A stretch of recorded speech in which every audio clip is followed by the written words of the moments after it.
Hari ini Menteri Pertahanan Pakistan, dia terus bagi amaran keras kepada negara Iran.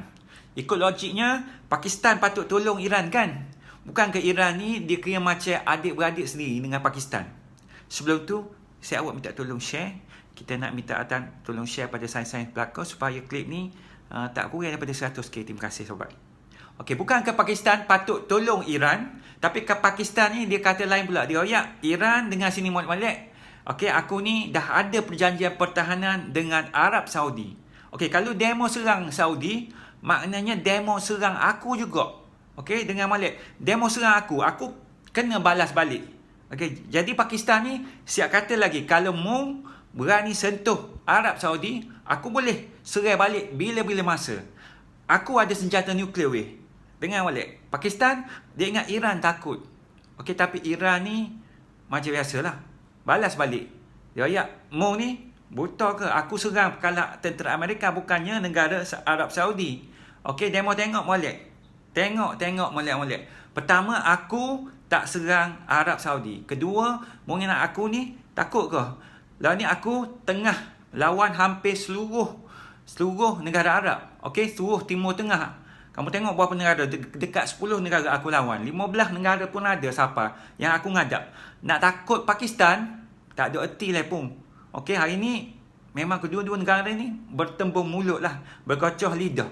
Okey, sebenarnya cerita ni senang je. Pakistan, ia memang banyak berhutang budi dengan Arab Saudi. Dia banyak sistem pertahanan Pakistan, banyak hutang dengan negara dia. Semua itu mari daripada duit siapa? Mari daripada duit Arab Saudi. Sebab itulah Pakistan dia janji nak jaga keselamatan Saudi, termasuk perlindungan nuklear. Jadi bila Saudi kena perang, kena serang, makanya Pakistan terpaksalah berbunyi tubik keluar sikit. Okey, tapi Iran pula jadi panas. Dalam masa yang sama, China masuk capur. Hari ini Menteri Luar China Wang Yi, dia terus bui pesannya dekat Pakistan.